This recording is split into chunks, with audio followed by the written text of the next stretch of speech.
Hey, what's going on? I'm Matt O'Leary back with another video, and today's topic is going to be breaking down Trevor Siemian. But before we get started, I just wanted to mention that you can follow me on social media at Matt O'Leary NY on Facebook, Twitter, and Instagram. So let's talk Trevor Siemian. He is going to be starting for the foreseeable future with Sam Darnold out with mono.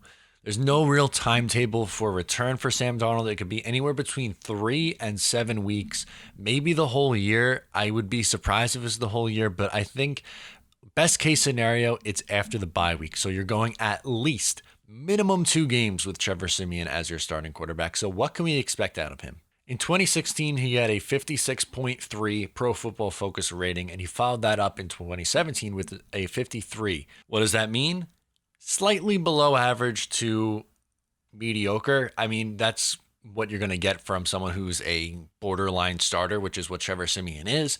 He's an okay backup, but you don't want him to play long term. But if he's only filling in for 2 games, you could maybe survive if you weren't playing the Browns and the Patriots. In 2016, he was 8-6 in 14 starts. He had a completion percentage of 59.5, 3,401 yards, 18 touchdowns, 10 interceptions.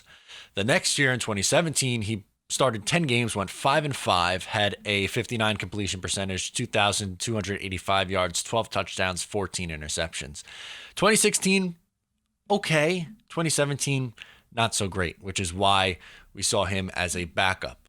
Now, if you look at his 2017 passer rating chart, you'll see that he was above average on screens to the right side and passes between 10 and 20 yards.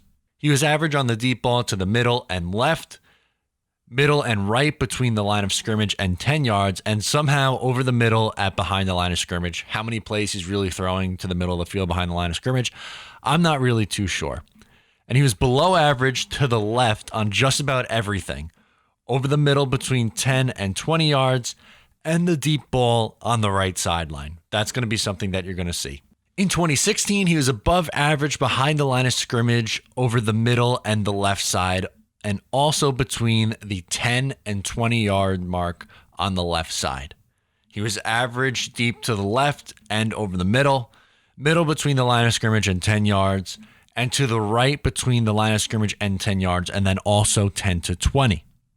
He was below average right behind the line of scrimmage, left between the line of scrimmage and 10 yards, over the middle 10 to 20 yards, and again, the right deep ball. So as you can see, he is not someone who's going to be throwing the deep ball a ton, especially on the right side. And what I wanted to do too was look at one of his better games in his career. So let's go to 2016, week 14. He was 35 of 51 for 334 yards and a touchdown. If you look at the chart, 25% of his completions were 10 yards or less. He isn't going to take many chances down the field, and if he does, it's more likely to be on the left side of the field. So what does this all mean for Trevor Siemian? It's going to be a lot of conservative play calling for Adam Gase. We saw it in week 1. He really had Darnold on a tight leash. Maybe that's because he was showing signs of being sick, but I expect that to continue. Le'Veon Bell is going to get a ton of short touches. Ty Montgomery, you would think, would be more involved in the offense than what he was in week 1. Siemian did have a connection to Demaryius Thomas during his time in Denver, so maybe, at least in just the first week, he shows a little more comfortability with him than someone like Robbie Anderson or Jamison Crowder, just because they've worked together in the past. The moral of the story here, don't expect to see a ton of deep balls down the field. Expect everything between 0 and 10 yards. So a lot of screens, a lot of quick slants, a lot of stuff to get the ball out of his hand quickly and into your playmaker's hands. Example, Demaryius Thomas, Le'Veon Bell, and Jamison Crowder. Obviously, this is a significant step back from what Sam Darnold is able to give the New York Jets. Best case scenario, like I said, he is starting this week and next week against the New England Patriots.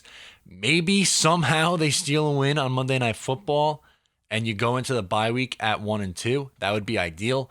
But the more likely chance is that they are 0-3 going into the bye week, which is real tough uphill sledding for after the bye week against the Philadelphia Eagles, Dallas Cowboys, and then New England Patriots again. Hopefully you enjoyed my little breakdown of Trevor Siemian. What are your expectations for Siemian as a Jets starter over the next couple of weeks? Let me know in the comments or on social media at Matt O'Leary NY. Thank you so much for tuning in. If you liked the video, please give it a thumbs up. Make sure to subscribe if you're new to the channel. I'll talk to you guys next time.